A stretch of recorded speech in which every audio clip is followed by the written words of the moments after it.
नमस्कार दोस्तों, स्वागत है आपका आपके अपने यूट्यूब चैनल मन अप स्टोरीज में। दोस्तों, कहानी चल रही है बात लाख टके की और इसके 5 पार्ट अपलोड हो चुके हैं। ये छठा पार्ट है। दोस्तों, कहानी बहुत इंटरेस्टिंग है, इसलिए कहानी के सभी पार्ट ज़रूर पढ़िएगा। उसके लिए आप डिस्क्रिप्शन बॉक्स में जाइएगा, वहाँ पे प्लेलिस्ट का लिंक दिया हुआ है, उस पर क्लिक कीजिए, सारी कहानी के सारे पार्ट्स मिल जाएंगे। तो चलिए दोस्तों, कहानी के इस पार्ट को शुरू करते हैं।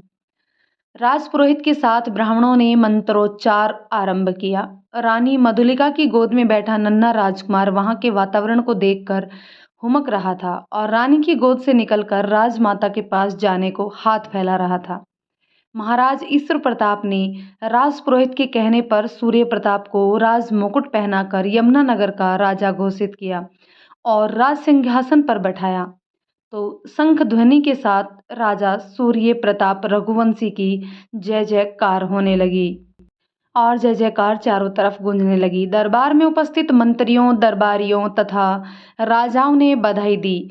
राजमाता ने आगे बढ़कर अपने पुत्र को आशीर्वाद दिया तथा रानी ने बड़े चाव से अपने नन्हे राजकुमार को उनकी गोदी में दे दिया। राजमहल दुल्हन की तरह सजा हुआ था। द्वारों पर रंग बिरंगे तोरण लगाए गए थे और दीवारों पर सुगंधित फूलों की मालाएं महल को महका रही थी। राजमहल का विशाल प्रांगण में दरबार में उपस्थित लोगों के लिए भोजन का प्रबंध था, तो महल के बाहर नगर की प्रजा के लिए भी भोजन की पूरी व्यवस्था की गई थी। राजा सूर्य प्रताप रघुवंशी के राज्याभिषेक समारोह में लोगों ने विभिन्न विभिन्न प्रकार के स्वादिष्ट व्यंजनों का भर पेट आनंद लिया और जी भरकर राजा की जय जयकार की। चिट्ठी का लाख टका मोल प्राप्त करने वाली बूढ़ी ब्राह्मणी भी राजा सूर्य प्रताप रघुवंशी के राज्याभिषेक का समाचार सुनकर समारोह में पहुंची थी। वह परोपकारी राजा के दर्शन करने की अभिलाषा से वहां आई थी। बेटा, मुझे राजा के दर्शन करवा दो, मैं बहुत दूर से आई हूँ, उसने एक सैनिक से कहा। माता, राजा के दर्शन भी कर लेना, पहले भोजन तो कर लो। राजा सूर्य प्रताप रघुवंशी अपने पिता से भी अधिक दयालु और प्रजावत्सल्य हैं। उन्होंने पूरे नगर को भोजन के लिए आमंत्रित किया है। सैनिक ने सम्मान पूर्वक उत्तर दिया और उसे अन्य लोगों के साथ पंगत में बैठाकर पत्तल उसके सामने रख दी। भर पेट भोजन कर लेने के पश्चात सैनिक उसे राजा के पास महल में ले गया। वृद्धा ने दोनों हाथ उठाकर गदगद भाव से राजा को आशीर्वाद दिया और उसे चिट्ठी की याद दिलाई। सूर्य प्रताप चिट्ठी की याद आते ही निसंकोच उसके पांवों में झुक गया और उससे चिट्ठी लिखने वाले महापुरुष के विषय में पूछा। वृद्धा ने बताया, महाराज, चिट्ठी मेरे पुत्र ने ही लिखी थी और इस समय वह आप द्वारा दी गई राशि से इस नगर में मंदिर बनवाकर नियमित रूप से नगरवासियों को भगवत भजन और ज्ञानपूर्ण वचन प्रवचन सुनाता है तथा ईश्वर की पूजा अर्चना में व्यस्त रहता है। मैं उनके दर्शन को उत्सुक हूँ, क्या वे मिल सकते हैं? आपकी आज्ञा होने पर वह तत्काल उपस्थित हो जाएंगे महाराज। नहीं माता, उन्हें कष्ट करने की आवश्यकता नहीं है, मैं स्वयं उनके दर्शन करने आऊँगा। आप उन्हें मेरा प्रणाम कह देंगी तो मुझ पर बहुत उपकार होगा। मैं शीघ्र ही उनके दर्शन के लिए उपस्थित होऊंगा। माता, आपने भोजन किया? हाँ महाराज, बहुत ही उत्तम भोजन की व्यवस्था की गई है। नगर के लोगों ने शायद जीवन में पहली बार इतने स्वादिष्ट व्यंजनों का स्वाद चखा होगा। पूरा नगर आपका गुणगान कर रहा है। ईश्वर आपको दीर्घायु प्रदान करे और आपका परोपकारी स्वभाव सदा ऐसा ही बनाए रखें। आपका आशीर्वाद मुझे हमेशा सन्मार्ग पर अग्रसर करता रहेगा माता। मुझे आज्ञा दीजिए महाराज, आपका समय अमूल्य है। ठीक है माता, मैं जल्द ही आपके दर्शन करने आऊँगा। राजा सूर्य प्रताप ने दोनों हाथ जोड़कर उसे विदा किया। राजा सूर्य प्रताप के विनम्र स्वभाव से गदगद होकर उसे आशीर्वाद देती हुई वृद्धा अपने घर के लिए चल पड़ी। उसने अपने जीवन में दयामूर्ति राजा ईश्वर प्रताप रघुवंशी का शासन देखा था और वह अन्य प्रजाजन की तरह सुखी और संतुष्ट थी, किंतु राजा सूर्य प्रताप तो अपने पिता से भी अधिक विनम्र और दानवीर हैं। यह रघुवंशी राजाओं की धर्मपरायण संस्कारों का ही प्रभाव है कि पुत्र अपने पिता से भी अधिक प्रजावत्सल्य है। ईश्वर इस वंश परंपरा को सदैव इसी प्रकार बनाए रखे और देश की जनता सुखी और प्रसन्न रहे। दूसरे दिन ही राजा सूर्य प्रताप रघुवंशी किसी को सूचित किए बिना अकेले ही पंडित वेद प्रकाश के घर पहुंच गया। विद्वान ब्राह्मण ने राजा का स्वागत किया और उसे लकड़ी की चौकी पर आसन बिछाकर आदर से बिठाया। वृद्ध ब्राह्मणी ने भी अपने प्रिय राजा का दोनों हाथ जोड़कर अभिवादन किया और अपार खुशी से ओतप्रोत होकर अंदर के कक्ष में से भगवान के भोग लगाने के पश्चात थाली में रखा प्रसाद लेकर आई। राजा ने दोनों हाथ फैलाकर प्रसाद लिया और उसे माथे से लगाकर ग्रहण किया। महाराज, गरीब विप्र की कुटिया को आपने अपने चरण कमलों से पवित्र कर हम पर उपकार किया है। आपके बैठने लायक हमारे पास तो कोई आसन नहीं है। महात्मन, इस पवित्र मंदिर में आकर तो मैं धन्य हो गया हूँ। आपके दर्शन करके न जाने कितने जन्मों के मेरे पाप धुल गए हैं। यह आपकी उदारता है महाराज। आप दया मूर्ति और विनयशील हैं कि आपने एक ब्राह्मण के घर आने में भी संकोच नहीं किया। आपने आज्ञा की होती तो मैं तत्काल उपस्थित हो जाता। आपने कष्ट क्यों किया?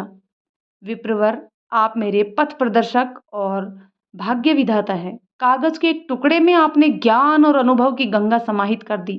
चिट्ठी का एक एक वाक्य तथा एक एक शब्द अंधकार में मशाल की भांति मुझे कांटों भरे अनजान मार्ग पर ज्ञान का प्रकाश दिखाकर आगे बढ़ने की प्रेरणा देता रहा और उस आलोक में मैं दुर्गम और हिंसक पथ पर चलकर अपनी मंजिल तक पहुंचने में सफल हो सका। आप मुझ पर एक उपकार और करें। आज्ञा कीजिए महाराज, मैं आपके किसी काम आ सका तो यह मेरा सौभाग्य होगा। आप राजपुरोहित का पद ग्रहण करें और राजधर्म संचालन में मेरा मार्गदर्शन करें तो बड़ी कृपा होगी। महाराज, आपने मुझे इतने महत्वपूर्ण तथा गौरवशाली पद के योग्य समझकर मेरा मान बढ़ाया, उसके लिए मैं कृतज्ञ हूँ। आपकी योग्यता असीम है।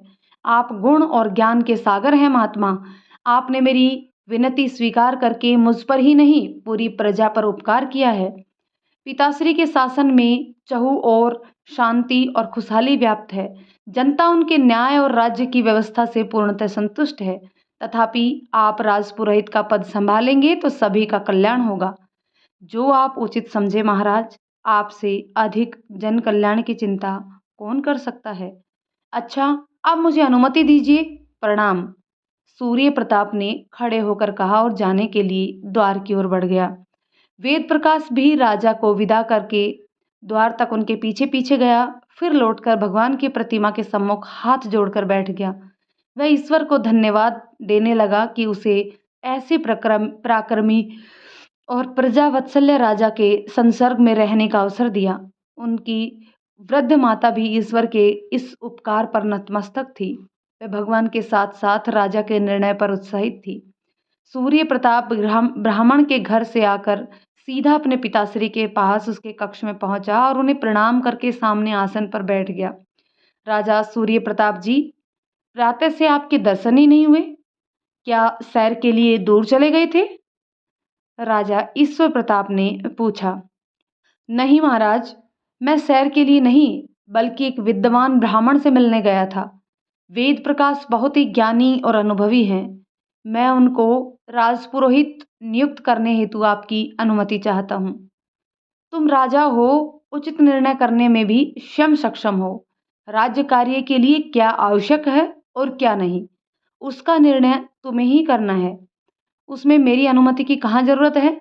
महाराज, उचित अनुचित के ज्ञान मुझे कहाँ। यह तो आपकी कृपा है कि आपने मुझे राज्य संचालन का अवसर दिया है, किंतु आपके मार्गदर्शन के बिना मैं इतनी बड़ी जिम्मेदारी कैसे निभा पाऊंगा। पुत्र, तुम्हारी योग्यता किसी से छुपी नहीं है। मैं तो तुम्हारे पराक्रम से पूर्णतः आश्वस्त और संतुष्ट हूँ। तुम कोई भी कार्य करने में सक्षम हो। तुम्हारी माता तथा राज्य परिषद ने सर्वसम्मति से तुम्हें अपना राजा चुना है। यह तुम्हारी पितृभक्ति है कि तुम प्रत्येक कार्य का श्रेय हमें देना चाहते हो, किंतु अब तुम्हें हमारी नहीं अपनी प्रजा की अधिक चिंता करनी चाहिए। सूर्य प्रताप अपने पिता के सम्मुख अधिक तर्क न कर सका। वह उनके चरणों में बैठकर बोला, पिताश्री, आपका आदेश मेरी सिर आंखों पर। मैं आपको विश्वास दिलाता हूँ, मन क्रम वचन से मैं आपके आदेश का पालन करूँगा। मैं सदैव आपके सम्मान, मान, शौर्य और कीर्ति में अपने तन मन धन से वृद्धि करता रहूँगा। प्रत्येक पिता को अपने पुत्र से यही अपेक्षा होती है। भगवान तुम्हें सामर्थ्य और शक्ति प्रदान करे और तुम सदा सदैव प्रजा के हृदय सम्राट बने रहो। सूर्य प्रताप ने दरबार में आकर अपने मंत्रियों से वेद प्रकाश को राजपुरोहित बनाए जाने के विषय में चर्चा की। उसने विद्वान ब्राह्मण के बारे में विस्तार से बताया और उनसे उनकी राय जाननी चाहिए। राजपुरोहित ने राजा के प्रस्ताव की सराहना की तथा उसने सबसे पहले प्रस्ताव का समर्थन किया। मैं कितने समय से विद्वान वेद प्रकाश के बारे में महाराज से चर्चा करना चाहता था, किंतु कभी ऐसा मौका ही नहीं मिला। कोई ना कोई बहाना बनता रहा और मैं मन की बात महाराज को कभी बता नहीं पाया। आज आपने मेरे मन की बात कही तो प्राप्त जानकारी तथा मेरे अनुभव के आधार पर सर्वगुण संपन्न विद्वान श्री वेद प्रकाश को राजपुरोहित नियुक्त किए जाने के निर्णय का मैं खुद अनुमोदन करता हूँ।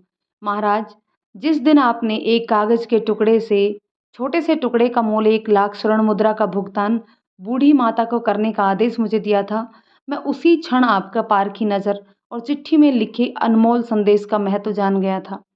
आज उन्हीं विद्वान को आपकी मंत्री परिषद में शामिल करके आप राज्य के कुशल एवं निष्पक्ष शासन की श्री वृद्धि कर रहे हैं।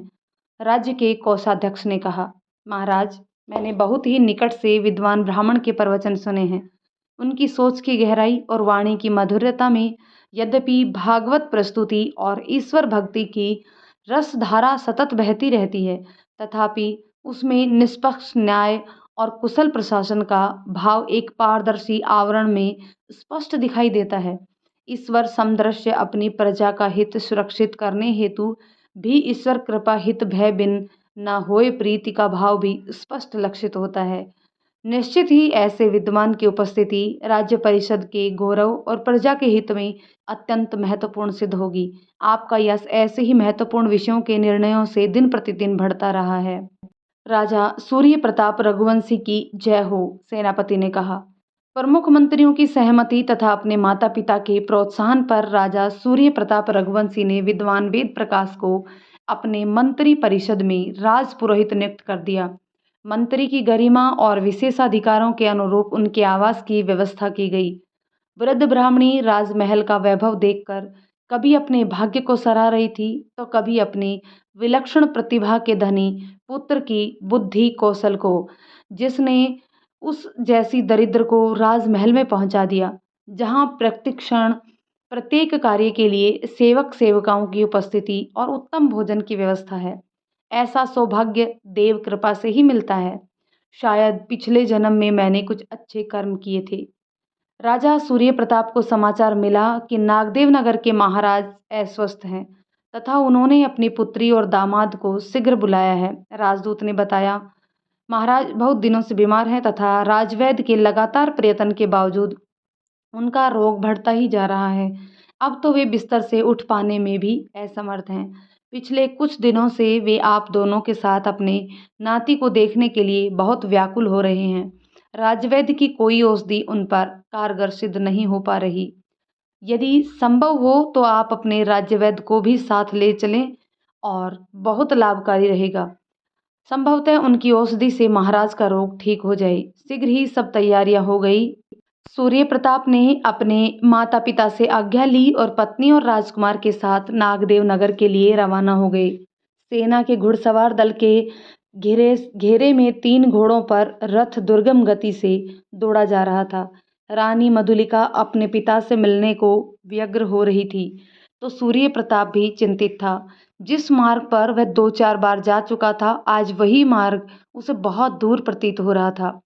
वह उड़कर अपने धर्मपिता के पास पहुंच जाना चाहता था, किंतु होता वही है जो होना होता है। अपनी पूरी शक्ति से दौड़ते घोड़े सूर्य प्रताप को आज बहुत सुस्त नजर आ रहे थे।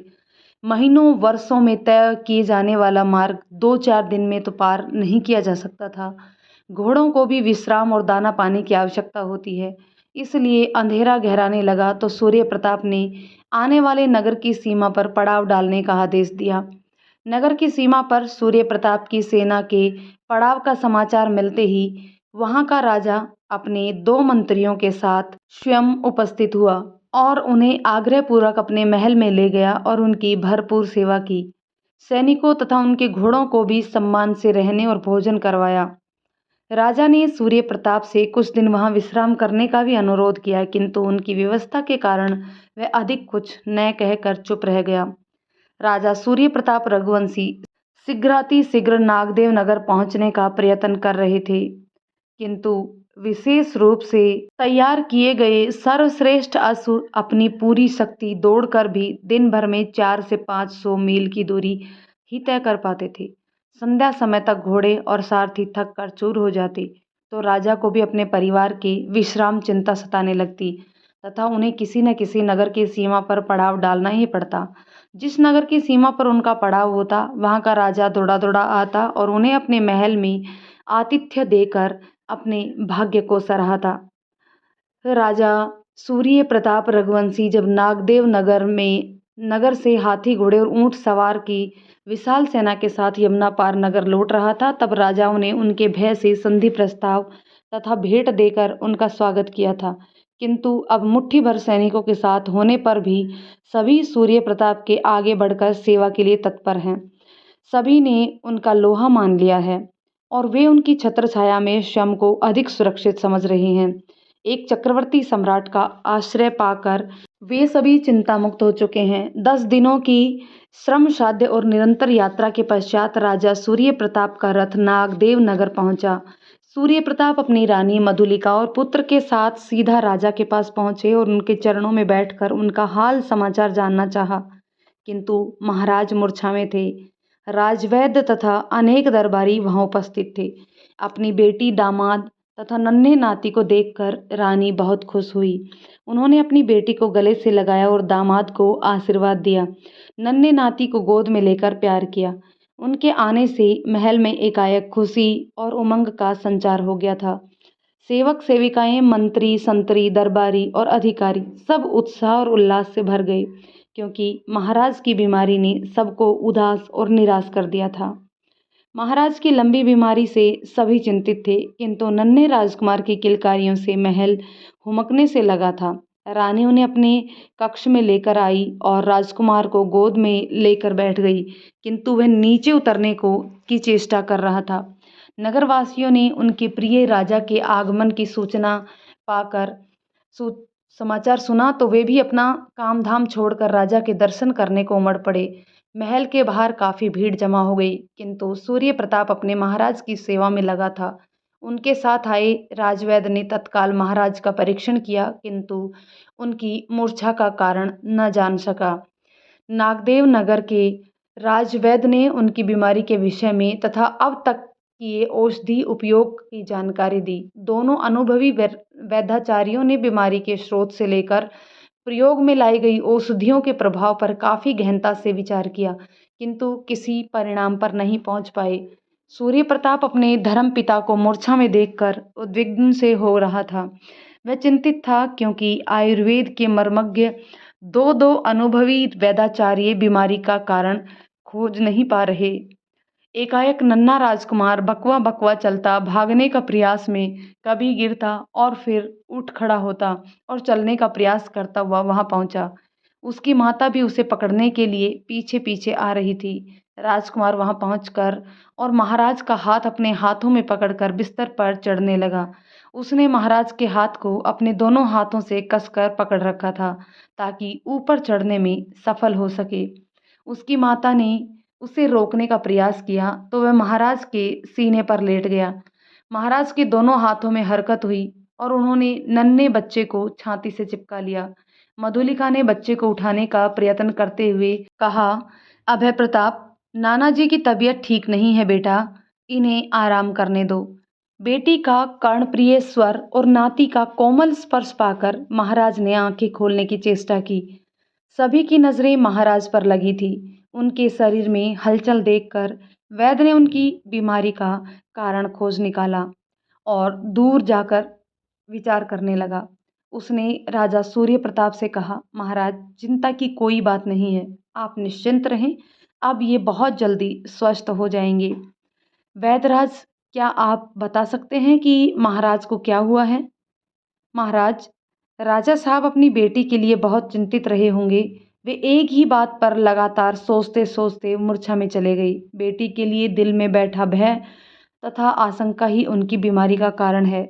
वनस्पति और औषधि शक्ति तो प्रदान कर सकती है, मगर गहरे से गहरे घाव भी जल्दी भर सकती है, किंतु मूर्छित व्यक्ति को होश में नहीं ला सकती।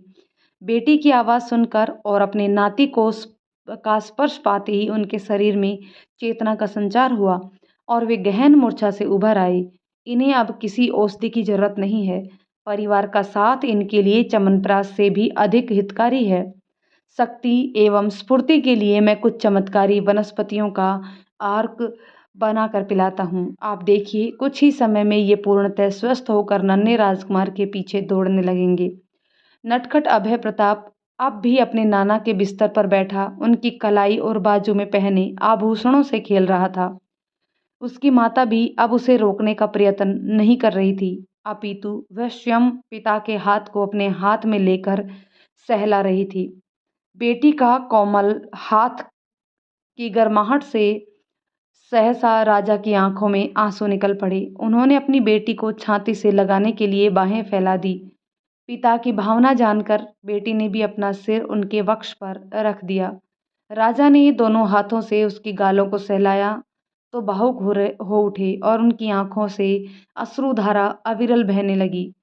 सूर्य प्रताप ने राजा के पैरों को हल्के से दबाकर कहा, महाराज, आप अधीर क्यों हो रहे हैं? आपका धर्मपुत्र आपके चरणों में उपस्थित है।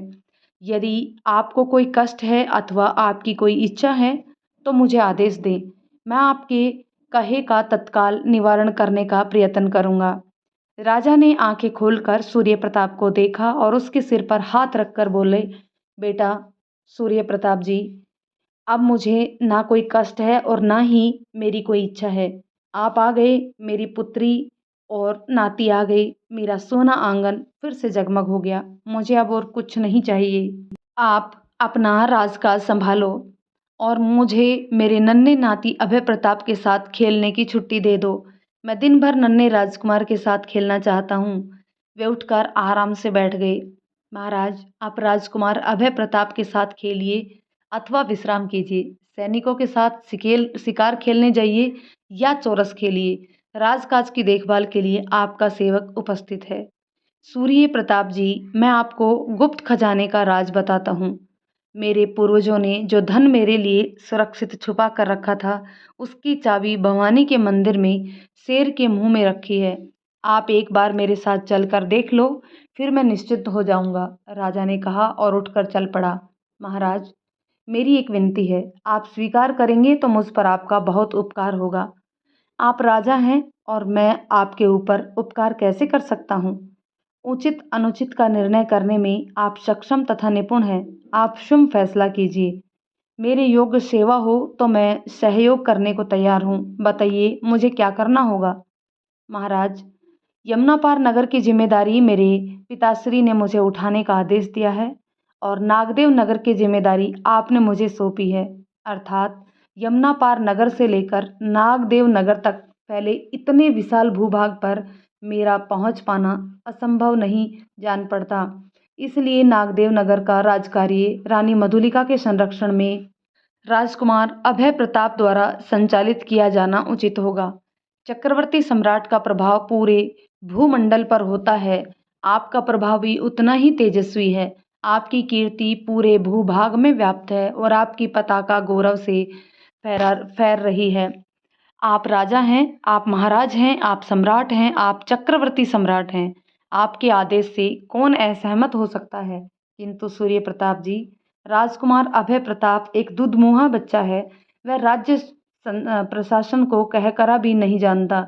उसे राजा कैसे बनाया जा सकता है?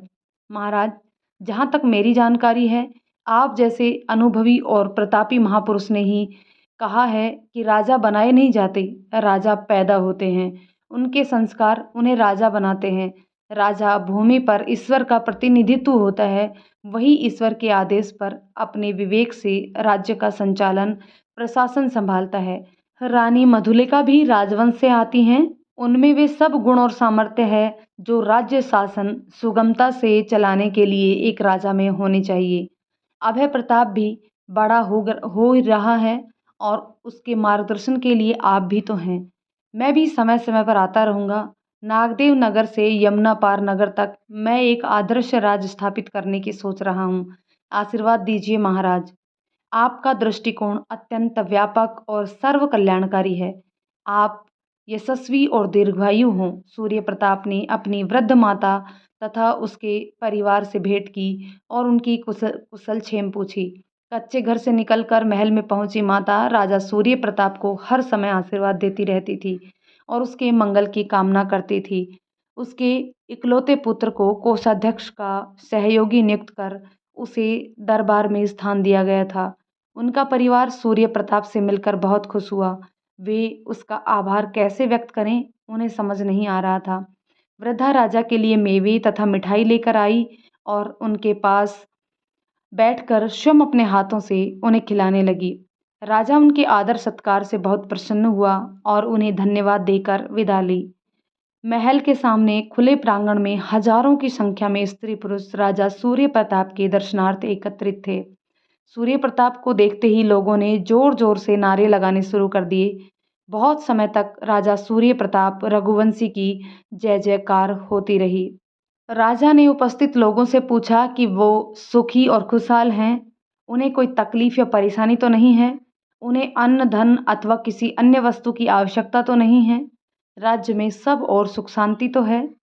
सभी ने राज्य की चहुँ दिशाओं में अमन चैन और शांति व्यवस्था स्थापित करने के लिए राजा को धन्यवाद दिया। प्रजा भी खुश और राजा भी उनसे मिलकर बहुत खुश हुआ। राजा सूर्य प्रताप रघुवंशी को अब पक्का विश्वास हो गया था कि प्रजा उन्हें हृदय से प्यार करती है और उनका आदर करती है। बीते लगभग 1 माह से रानी रजनीगंधा बहुत असहज और विचलित सी थी।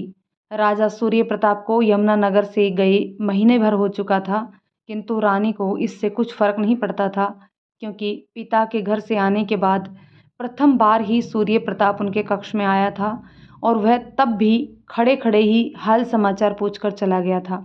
बल्कि रानी को रात में डर लगने की बात के लिए उसे केवल यही कहा था कि वह उसके लिए कुछ करेगा। वह समझ ही नहीं सकी कि उसका आशय क्या था।